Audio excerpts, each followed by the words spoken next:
ఈ శ్రమల కాలం, ఈ పాస్కాయుత కాలం, ఈ తపస్సు కాలం మనందరికీ కూడా దేవుడిచ్చినటువంటి గొప్ప అనుగ్రహ కాలం, ఆశీర్వాదాల కాలం.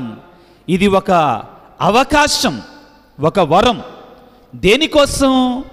ఆ ప్రభు యొక్క సిలువ కళ్ళి చూస్తూ ఆ ప్రభు యొక్క సన్నిధిలోనికి వచ్చి ఆ పరిశుద్ధుని సన్నిధిలో ఉండి మన పాపాలను తెలుసుకొని ఆ పాపాల కొరకై ప్రాయశ్చిత్తపడి పశ్చాత్తాపపడి ఆయన వద్దకి తిరిగి వచ్చేటువంటి కాలం ప్రియులారా. కృపాకాలం, దీవెనల కాలం, ఆశీర్వాదాల కాలం. ఎప్పుడు? మనం మారు మనసు పొందినప్పుడే. అది లేకుండా దేవుని దీవెనలు లేవు. చాలా స్పష్టంగా యేసు ప్రభువు తాను సువార్త పరిచర్య ప్రారంభం చేసినప్పుడు మొట్టమొదటిగా పలికిన మాట ఏమిటి అంటే, పరలోక రాజ్యము సమీపించినది, హృదయ పరివర్తన చెందండి. మన మాటలు కాదండి ఇవి, ఏదో గురువులు కావాల్సి చెప్పేటువంటివి కాదండి. స్వయంగా క్రీస్తు భగవానుడే ఈ లోకానికి వచ్చినప్పుడు 30 సంవత్సరాలు ఈ లోకంలో జీవించిన తర్వాత తనకు సువార్త ప్రచారాన్ని, దైవరాజ్యాన్ని ప్రారంభించినప్పుడు పలికినటువంటి మొట్టమొదటి మాట ఏమిటో తెలుసా? పరలోక రాజ్యము సమీపించినది, హృదయ పరివర్తన చెంది సువార్తని విశ్వసించండి. హృదయ పరివర్తన లేకుండా, మారు మనసు లేకుండా రక్షణ లేదు. హృదయ పరివర్తన, మారు మనసు లేకుండా రక్షణ లేదు ప్రియారా. యేసు ప్రభువు బాప్తిస్మం పొందిన తర్వాత 40 దినాల పాటు సాతాను చేత శోధించబడిన తరువాత దైవరాజ్యాన్ని ప్రారంభించటానికి కంకణం కట్టుకున్నప్పుడు మొట్టమొదటిగా ఆయన పలికిన మాటని ఒకసారి చదువుకుందాం పిల్లారా. మత్తయి శుభవార్త 4వ అధ్యాయము 17వ వచనాన్ని ఈ విధంగా చదువుతున్నాం. హృదయ పరివర్తన చెందుడు, పరలోక రాజ్యము సమీపించినది అని యేసు జనులకు బోధింపనారంభించను. ఇవి యేసు ప్రభువు సువార్తను ప్రారంభించినప్పుడు మొట్టమొదటిగా ఆయన నోటిలో నుంచి వచ్చిన మాటలు. హృదయ పరివర్తన చెందుడు. హృదయ పరివర్తన చెందటం అంటే ఏంటి? ఈ రోజుల్లో బ్లడ్ ట్రాన్స్ఫ్యూజన్ ఉందండి, ట్రాన్స్ప్లాంటేషన్ కాదు, బ్లడ్ ట్రాన్స్ఫ్యూజన్ జరుగుతుందండి. బ్లడ్ మార్చుకోవటం, పెద్ద పెద్ద క్యాన్సర్ వ్యాధులు, లైకేమియా అంటే ఆ వ్యాధిని ఇంకా వేరే మందు లేదు, నెలకి ఒకసారి, వారానికి ఒకసారి ఈ రక్తాన్ని మార్చుకోవాలి. హృదయ పరివర్తన చెందటం అంటే ఈ గుండెని తీసేసి ఇంకొక గుండె పెట్టుకోవటం కాదు, ఈ గుండెనే కడుక్కోవాలి. బట్టలు మురికైతే ఏం చేస్తాం మనం? శుభ్రంగా ఉతుకుతామండి. మన హృదయాలను కూడా ఉతకాలి. ఈ సంవత్సరం, ఈ శ్రమల కాలం ఉతకాలి, బాగా బండకేసి బాదాలి. అర్థమైందా? లేకపోతే మురికి పోదు. శ్రమల కాలం ఎటువంటిది అంటే పశ్చాత్తాపపడే కాలం. ఈ పశ్చాత్తాపడటానికే మనం ఎక్కువగా యేసు సిలువ కళ్ళు చూస్తామండి. దీన్ని క్రీస్తు శ్రమల కాలం అంటాం. కాబట్టి పిల్లారా, ముందుగా ఒక వాక్యాన్ని చదువుకుందాం. ఎఫెసీ పత్రిక 4వ అధ్యాయము 22 నుండి ఒకసారి చదువుకుందాం. నేను చదువుతాను, వినండి జాగ్రత్తగా పిల్లారా. పౌలు గారు ఈ విధంగా అంటున్నాడు,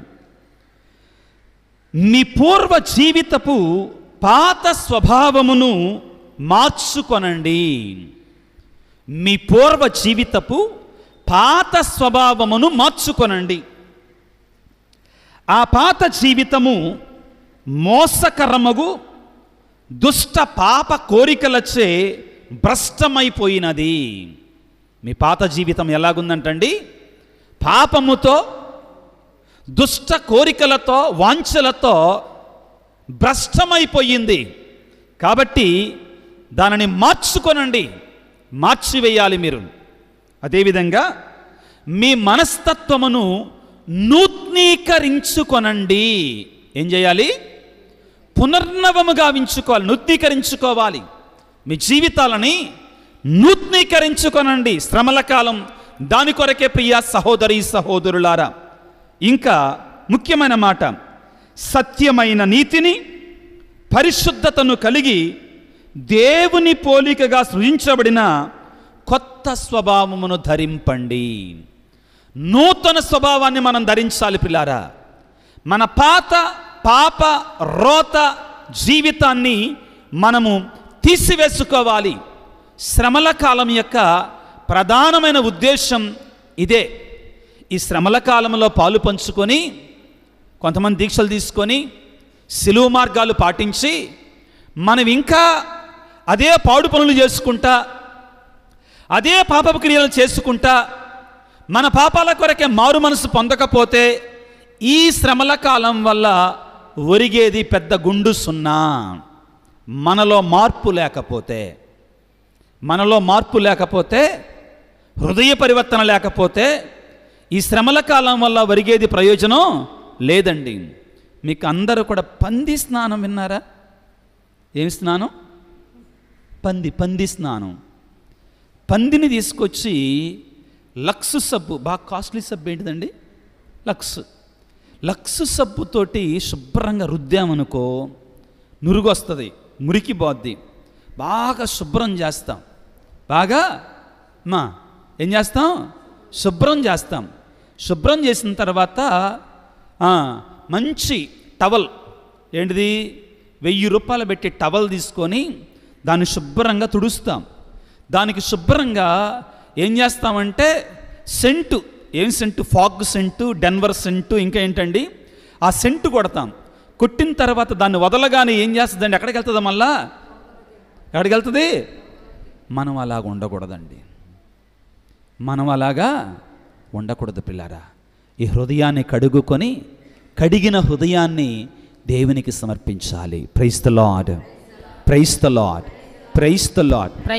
పౌలు గారు అంటున్నారు పిల్లారా, మీ హృదయాలని నూతనీకరించుకొనండి, మీ హృదయాలని పునర్నవముగా ఉంచుకొనండి, మీ జీవితాలు మార్చుకొనండి, మీ బ్రతుకులు మార్చుకొనండి. ఇది దేవుని యొక్క కోరిక. ప్రియులకు దేవుని బిడ్డలారా, ఎందుకు మారాలి? ఎందుకు మార్చుకోవాలి? అసలు అవసరం ఏంటి అంటే ఇదే అసలైన సందేశం. ప్రియులారా, దేవుడు మనల్ని తన రూపములో సృష్టించుకున్నాడు. గొప్ప ఆశీర్వాదకరమైనటువంటి దీవెనకరమైన స్థితిలో మనల్ని కలుగజేశాడు. ఎలాగ సృష్టించాడండి దేవుడు మనిషిని? ఆదికాండం 1వ అధ్యాయం 26, 27 వచనాలు చదువుకుంటే, తన రూపములో, తన ఆకారములో దేవుడు మనల్ని కలుగజేసుకున్నాడు. ప్రియులారా, ఎంత గొప్ప స్థితి ప్రియులారా, ఎంత గొప్ప భాగ్యం. మనం సత్యోపదేశ సంక్షేపంలో మనం చదువుకుంటామండి. దేవుడు మానవుని ఎలాగ సృష్టించాడండి మనిషిని? పరిశుద్ధమును భాగ్యమునైన స్థితిలో కలుగజేశాడు. ఎలా సృష్టించాడు? పరిశుద్ధమును భాగ్యమునైన స్థితిలో కలుగజేశాడు. సత్యోపదేశ సంక్షేపంలో మనం నేర్చుకుంటాం. దేవుడు సృష్టించినటువంటి వాటిలో శ్రేష్టమైనవి ఎన్ని? 2 జీవులు.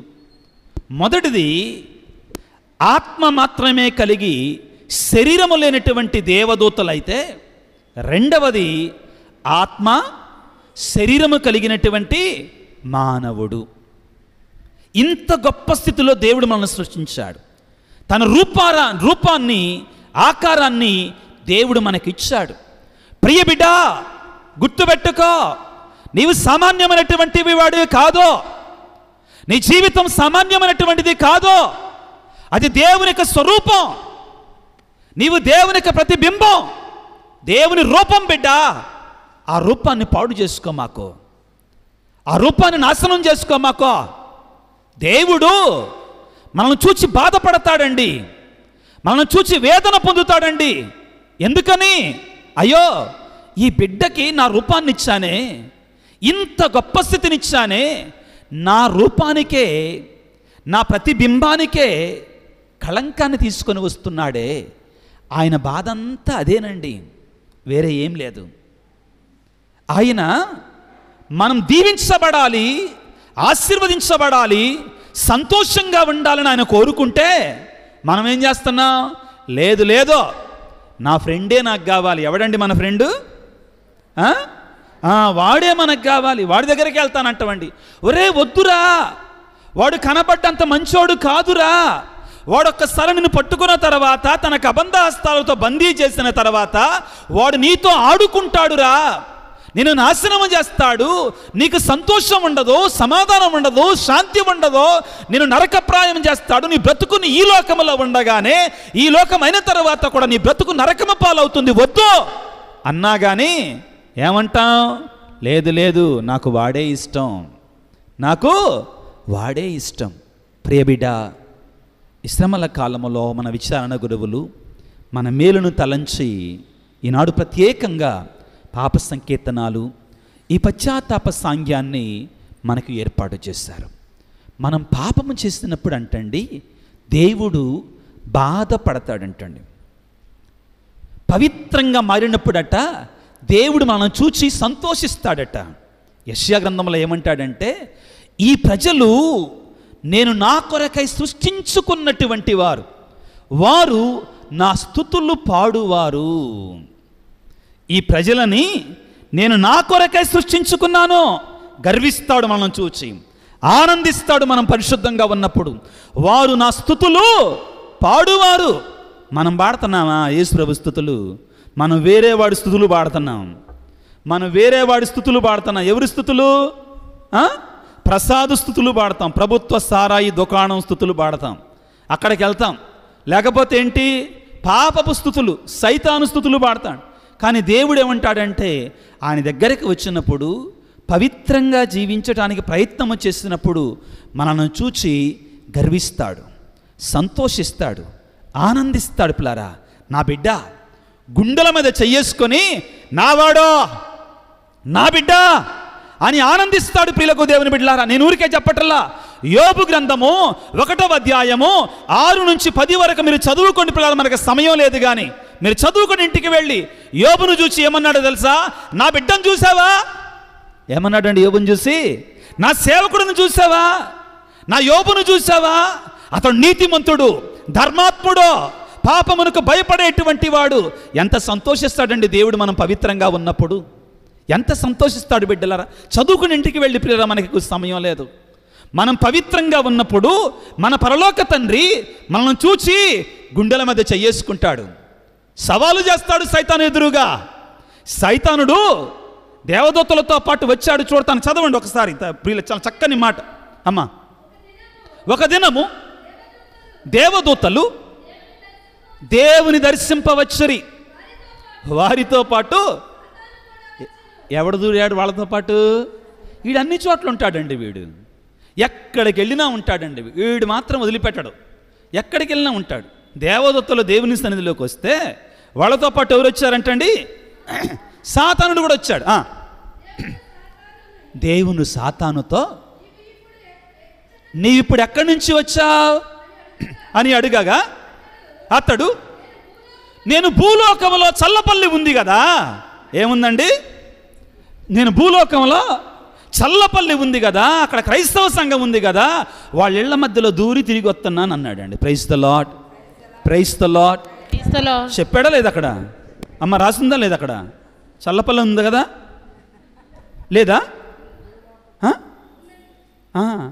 అది మనం అంతేనండి, మన గురించే చెప్పేది. నేను భూలోకంలో అటు ఇటు సంచరించి వచ్చుచుంటుంది, అంతే కదమ్మా. అటు ఇటు అంటే ఎటండి? ఇదిగా ఇక్కడే గుడి అనకే. మన వదిలిపెట్టండి. నువ్వు తపస్కాలంలో ఉన్నావు కాబట్టి, నువ్వు పశ్చాత్తాపడాలనుకుంటున్నావు కాబట్టి, దేవునికి దగ్గరగా ఉండాలి కాబట్టి, సాతానుడేమి దుప్పడగప్పుకొని నిద్రపోడండి. వాడు ఇంకా ఎక్కువగా పనిచేస్తాడు మన మీద. Praise the lord, praise the lord, praise the lord, praise the lord. ఏం కాదు, ఇప్పుడు వెళ్ళాల్సిన అవసరం వల్ల ఇంకో అర్ధగంట తర్వాత వెళ్దాం, ఇంకో గంట తర్వాత వెళ్దాం, ఆ తర్వాత వెళ్దాం. అయ్యో పాప సంకీర్తనం చేద్దాం అనుకున్నా స్వామి, అయిపోయింది అప్పుడే, పూజ మొదలైందా? సాతానుడు చేసే టెక్నిక్లు ఇవేనండి. ప్రియులారా, మనం నీతిమంతులముగా ఉంటే, గుర్తుపెట్టుకోండి ఈ మాట దయచేసి అందరూ కూడా, నువ్వు పవిత్రంగా ఉంటే దేవుడు గుండెల మీద చెయ్యేసుకొని సాతాను ఎదురుగా సవాలు చేస్తాడు. చూసుకో నా బిడ్డను చూసుకో, సంతోషిస్తాడు, గర్వంగా చెప్తాడు నీ గురించే. తెరేసమ్మ గురించి చెప్పుడు, ఆనంద్ గురించి చెప్తాను, చిరంజీవి గురించి చెప్తాడు దేవుడు. ప్రియులకు దేవుని బిడ్డలారా, మన గురించి చెప్తాడు దేవుడు. నా బిడ్డను చూడు, అని సాతాను ముందు సవాలు చేసి చెప్తాడు. నీ జీవితం బాగలేకపోతే, నీ బ్రతుకు బాగలేకపోతే సాతాను ముందు నీ గురించి ఏమని చెప్పాలి దేవుడు? ఏమని చెప్పాలి? అర్థమవుతుందా? అర్థమవుతుందండి. నీ కొడుకు, నీ కుమార్తె ప్రయోజకులైతే, మంచి జీవితాన్ని జీవిస్తుంటే, నా బిడ్డ, నా కుమారుడు, ఎవరు? నా కుమారుడు మంచి ఉద్యోగం, మంచి స్థాయిలో ఉన్నాడు.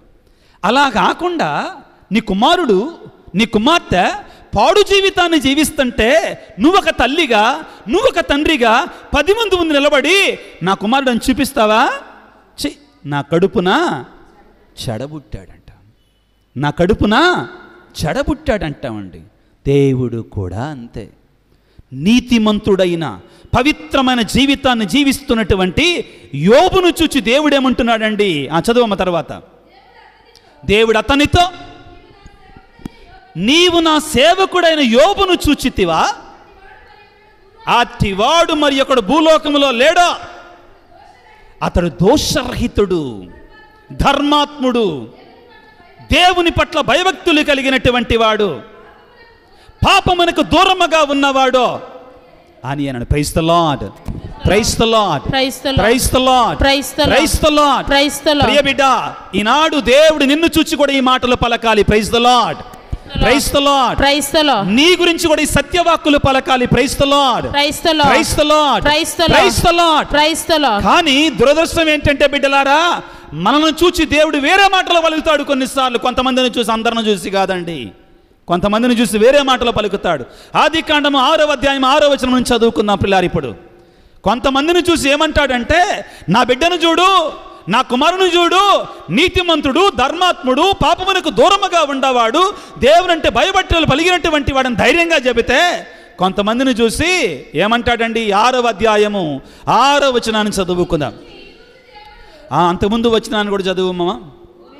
భూమిపై గల నరులు పరమ దుస్తులైపోయారు, వారు ఎల్లప్పుడూ చెడ్డ పనులు చేయవలననియే తలంచుచుండిరి. ఇది చూచి దేవుడు భూమి మీద నరును చేసినందుకు గాను పశ్చాత్తాపపడ్డాడు. ఇందాక యోబును చూచి ఏం చేశాడండి? సంతోషించాడు, ఆనందించాడు, గుండెల మీద చెయ్యేసుకొని సవాలు చేశాడు సాతానుతోటి, నా కుమారుణ్ణి చూడు అన్నాడండి. ఇప్పుడు మనుషుని చూసి ఏమంటున్నాడండి? బాధపడుతున్నాడు, ఏడుస్తున్నాడు, కన్నీరు కారుస్తున్నాడు. భూమి మీద అటువంటి మనిషిని చేసినందుకు, ఈ మనిషిని ఎందుకు నేను సృష్టించానా? నీ బ్రతుకు ఎలాగా ఉంది? నీ జీవితం ఎలాగా ఉంది? నీ నడత ఎలాగా ఉంది? నీ నడక ఎలాగా ఉంది?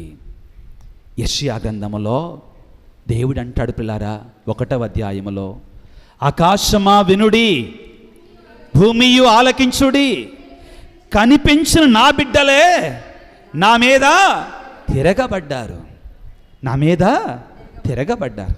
దేవుడు కన్నీరు కారుస్తున్నాడు బిడ్డ నిన్ను చూసి. నేను నా రూపంలో సృష్టించుకున్నటువంటి నా బిడ్డే నా మీద తిరగబడ్డాడు. ప్రియ బిడ్డ, నీవు నీ దేవుని మీద నువ్వు తిరగబడుతున్నావా? నీ పాపముతోటి, నీ చీకటి కార్యాలతోటి దేవుడు నీకు అవకాశాన్ని ఇస్తున్నాడు. చివరికి నోరు లేనటువంటి మూగ జంతువుకు కూడా యజమానుడు ఎక్కడ గడ్డి వేయనో తెలుసో, ఎక్కడ కుడితి పెట్టునో తెలుసో. కానీ నా ప్రజలు మాత్రం మూర్ఖ జనమో, పాపపు మంద, తలబిరుసు జనమో. దేవుడు బాధపడుతున్నాడు బిడ్డ మనల్ని చూసి, మన జీవితాన్ని చూసి. మానవా, నువ్వు ఇకనైనా మారవా? నీ జీవితాన్ని మార్చుకోవా? ఎన్నిసార్లు యేసయ్య సిలువ వేయబడాలి నీ కోసం? ఇంకా ఎన్నిసార్లు ఆయన మరణించాలి నీ కొరకై? ప్రియ బిడ్డ, దేవుడు తన 2 చేతులను చాచి ఈరోజు నేను పిలుస్తున్నాడు. మత్తయి శుభవార్త 11:28 భారము చే అలసి సొలసి ఉన్న సమస్త జనులారా నా యొద్దకి రండి, నా చెంతకు రండి. ఏమిటి ఈ భారం? ఏమిటి ఈ భారం? పాపభారం బిడ్డలారా, పాపభారం ప్రియులకు దేవుని బిడ్డలారా, రండి, ఆ భారాన్ని దించి వేసుకోండి, ఆ పాప భారాన్ని తీసివేసుకోండి, నా దగ్గరికి రండి అంటున్నాడు పిల్లారా. ప్రభువు దగ్గరికి వెళదాం, పశ్చాత్తాపడదాం. దేవుడు కోరుకునేటువంటిది ఒకటే బిడ్డ, ఒకటి. నీవు ఆయన సన్నిధికి వెళ్ళు, నీ భారాన్ని ఆయనపై వెయ్యి, నీ భారాన్ని ఆయనపై వెయ్యి. ఏ భారం అది? పాపభారం. దేవుడు క్షమించటానికే ఆయన సిలువలో మరణించాడు. ఏమన్నాడు? నేను నీతిమంతుల కోసం రాలా, నేను వచ్చింది పాపుల కొరకై. ప్రియులారా, దేవుడు మనకి గొప్ప అనుగ్రహమైనటువంటి పాప సంకీర్తనం అనే వరాన్ని మనకు ప్రసాదించాడు. గొప్ప దీవెన. ప్రియులారా, నేను కూడా పాప సంకీర్తనం చెయ్యాలి, చేస్తాను.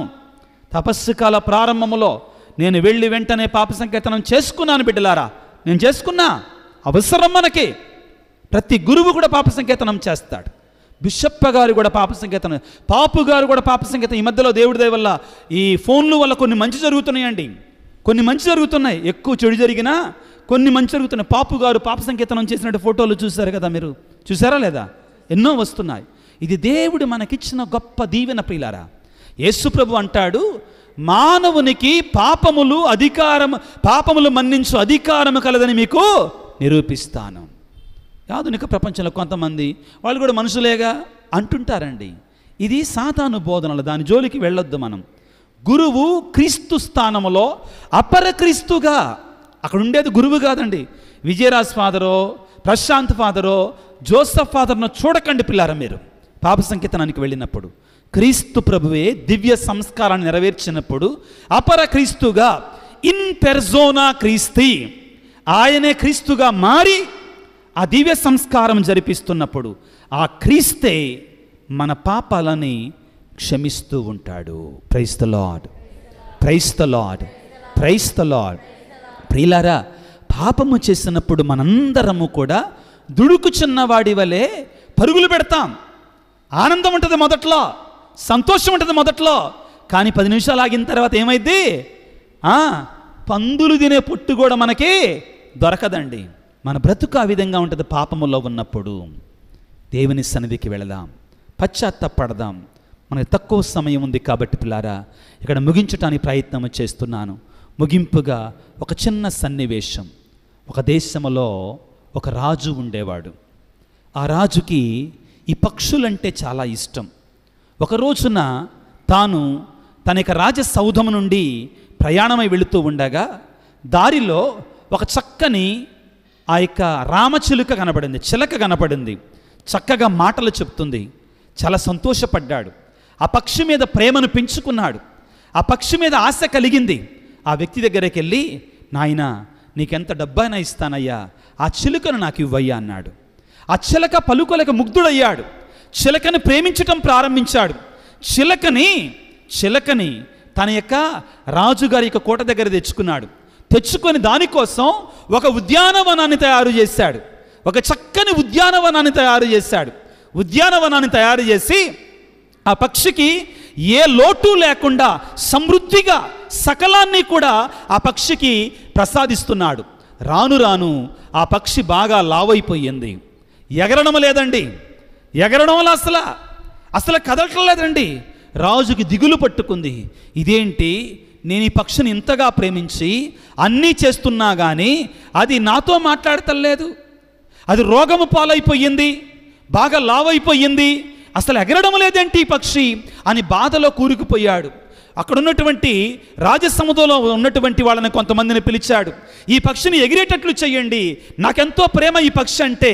ఈ పక్షి తనకు స్వేచ్ఛను కోల్పోయింది, తనకు స్వతంత్రాన్ని కోల్పోయింది, తాను ఏ విధంగానైతే సంతోషంగా ఉండాలో ఆ సంతోషాన్ని కోల్పోయింది. ఎలాగా, ఏం చేయాలి అంటే ఆ రాజుగారి కోటలో ఉన్నటువంటి వాళ్ళు పరిపరి విధాలుగా ప్రయత్నం చేశారు, కానీ ఆ పక్షి అసలు ఎగరడం లేదు. రోజు రోజుకి కూడా రోగము పాలైపోతూ ఉంది.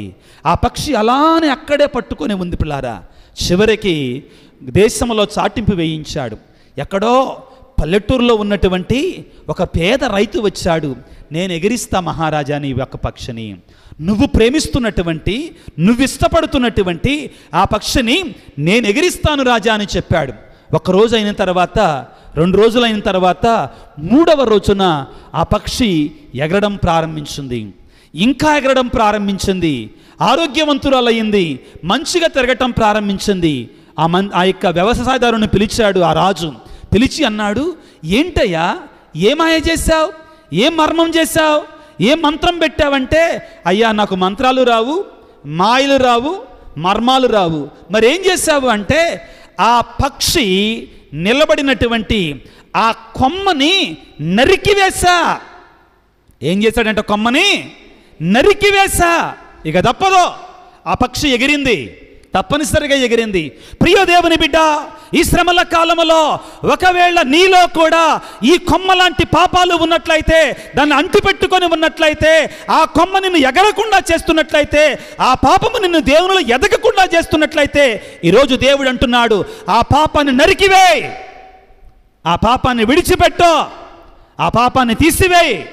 తీసివేయకుండా దేవుని దీవెన నీకు రాదో, దేవుని యొక్క ఆశీర్వాదాలు నీకు రావో, నువ్వు స్వేచ్ఛగా స్వతంత్రంగా దేవుని బిడ్డలాగా ఎగరలేవు.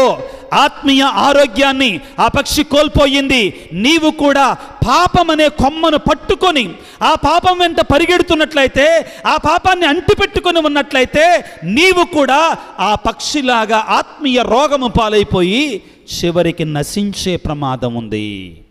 అప్పటి వరకు వెళ్ళమాకు, అప్పటి వరకు వెళ్ళమాకు.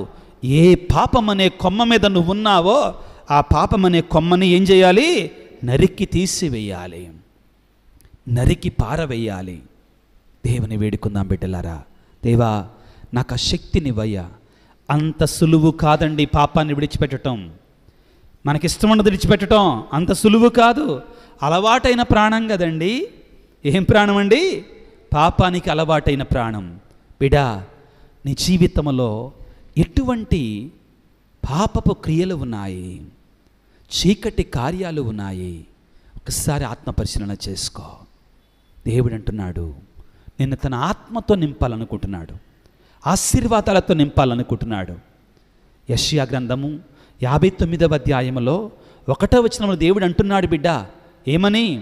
నేను నీకు సహాయం చేయలేని చేతగాని వాణ్ణి కాదు, నా చెయ్యి కొరచబడింది కాదు, నీ పాపములే నీకును నాకును మధ్య అడ్డుగోడలాగా ఉన్నాయి.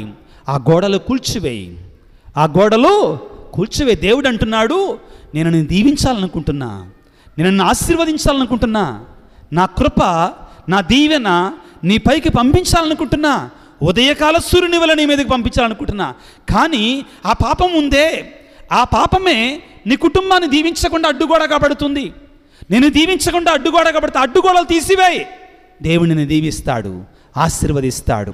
పిల్లలందరం చేతులు జోడించుదాం ఒకసారి భక్తితో. మన పాపాలను జ్ఞాపకం చేసుకుందాం. గురువులు ఇప్పుడు పాప సంకీర్తనం చేయడానికి సిద్ధంగా ఉన్నారు, పాప సంకీర్తనాలు వినడానికి సిద్ధంగా ఉన్నారు. కాబట్టి ఈ అవకాశాన్ని సద్వినియోగం చేసుకుందాం బిడ్డలారా. పశ్చాత్తాపడదాం మన పాపాల కొరకై. గుర్తుపెట్టుకుందాం పిల్లలు, ఎవ్వరూ భయపడినక్కర్లా పాప సంకీర్తనం చేయడానికి. చాలా సింపుల్ అండి. మొదటిగా దేవుని సన్నిధిలో ఉన్నప్పుడే నీ పాపాలు జ్ఞాపకం చేసుకో. నీ పాపాలు జ్ఞాపకం చేసుకో. జ్ఞాపకం చేసుకోవటం మాత్రమే కాదు, ఆ పాపాల కొరకై నిండు మనసుతో పశ్చాత్తాపపడాలి. ఆ పాపాల కొరకై నిండు మనసుతో పశ్చాత్తాపపడాలి. పశ్చాత్తాపపడిన తర్వాత ఇక నేను ఎప్పటికీ కూడా ఇట్లాంటి పాపం చెయ్యనని ఒక నిర్ణయం తీసుకో. మూడవది, అప్పుడు గురువు దగ్గరికి వెళ్ళి నీ పాపాన్ని చెప్పు. అయ్యా, నేను ఈ తప్పులు చేశాను, ఈ పాపాలు చేశాను. గురువు మనకి మంచి మాటలు బోధించి మన పాపానికి ప్రాయశ్చిత్తంగా కొన్ని ప్రార్థనలు కానీ కొన్ని మంచి క్రియలు కానీ చెయ్యమని చెప్తారు. ఆ తరువాత పాప సంకీర్తన జపాన్ని చెప్పి వచ్చి మోకరించి అపరాధమును తీర్చుకోవాలి. దానితో దేవునికి స్తోత్రాలు చెప్పించి పాప సంకీర్తన క్రమాన్ని మనం ముగించుకోవడం. గుర్తుపెట్టుకుని అందరూ కూడా, నువ్వు ఉన్న చోటనే మోకరించి పాప సంకీర్తనం చేసేమో నెట్టుకోవద్దు, కంగారు పడవద్దు. గురువులు ఉన్నాం కాబట్టి మొట్టమొదటిగా నీ పాపాన్ని జ్ఞాపకం చేసుకో. ఆ పాపము కొరకే ప్రాయశ్చిత్తపడు. మరలా ఆ పాపాన్ని చెయ్యనని నిండు మనసుతో గట్టి ప్రతిజ్ఞ చేసుకో. గురువు దగ్గరికి వెళ్ళు, పాపాన్ని అంగీకరించు. నువ్వు ఎటువంటి పాపాలు చేస్తావు వాటిని తెలియచేయి. ఆ తరువాత గురువు మనకు ఉపదేశాన్ని అపరాధాన్ని ఇస్తారు. ఆ తరువాత ఆ అపరాధాన్ని మనం జ్ఞాపకం పెట్టుకొని పాప సంకీర్తన ప్రార్థన చేసి మనస్థలానికి వచ్చి అపరాధాన్ని తీర్చుకొని దేవునికి స్తోత్రాలు చెల్లించు. ఇదే ప్రియులారా, ఎవరు నిన్ను తొట్టరో కొట్టరు, దేవుడు నిన్ను ప్రేమతో నిన్ను పిలుస్తున్నాడు పాప సంకీర్తనానికి. దేవుని సన్నిధికి వెళదాం, దేవుని కృపను పొందుకుందాం, దేవుని యొక్క ఆశీర్వాదాలు పొందుకుందాం. పిల్లరా, చిన్న ప్రార్థన చేసుకుందాం. ఆ తర్వాత మన విచారణ గురువులు వచ్చి మనకి కొన్ని మాటలు చెప్తారు. సర్వశక్తిమంతుడా, ప్రేమామయుడా, మమ్మ మిక్కిలిగా ప్రేమిస్తున్నటువంటి ఓ పరలోక తండ్రి, నీకు స్తోత్రాలు, నీకు వందనాలు. ప్రభువా, మేం పాపాన్ని ఒప్పుకొని పశ్చాత్తాపపడినప్పుడు నీవు మమ్మ చూచి సంతోషించి దీవించే గొప్ప దేవుడవయ్యా. మా పాపములే నీకును మాకును అడ్డుగోడగా ఉన్నాయి తండ్రి. ఈరోజు నీవు మమ్మ పిలుస్తున్నావు, బిడ్డా రా రా, ఆ పాపాన్ని విడిచిపెట్టు. ఆ పాపం నిన్ను నరకానికి, వేదనకి, బాధలకి, శాపాలకు గురి చేస్తుంది. బిడ్డా, నా దగ్గరికి రా, నీ పాపాన్ని అంగీకరించుకో, నీ హృదయాన్ని కడుగుకో, నీ మనస్సును కడుగుకో. నేను నిన్ను దీవించడానికి సిద్ధముగా ఉన్నాను. నా ఆశీర్వాదాలు, నా కృపని నీకు ఇవ్వడానికి సిద్ధముగా ఉన్నా. మరలా నిన్ను నా ప్రియమైన బిడ్డగా, నా ప్రియమైన కుమారునిగా స్వీకరించడానికి సిద్ధముగా ఉన్నానని పలుకుతున్నావు తండ్రి. నీకు స్తోత్రాలయ్యా, నీకు వందనాలు. నీ పరిశుద్ధాత్మ శక్తిని నా మీద కుమ్మరింపచేయి. నాలో పశ్చాత్తాపాన్ని రగిలించు ప్రభువా. నిర్మల హృదయాన్ని కలిగించు నాయన. నీ ఆత్మశక్తిని మాకు దయచేయి. యేసయ్యా, యేసయ్యా, దావీదు కుమారా, మమ్మ కరుణించయ్యా, మమ్మ కరుణించు తండ్రి. నేను పాపిని, నేను ద్రోహిని, కరుణించవా దేవా, క్షమించవా తండ్రి. నా మీద కరుణ చూపు తండ్రి. నన్ను దీవించు నాయన, నన్ను ఆశీర్వదించు ప్రభువా.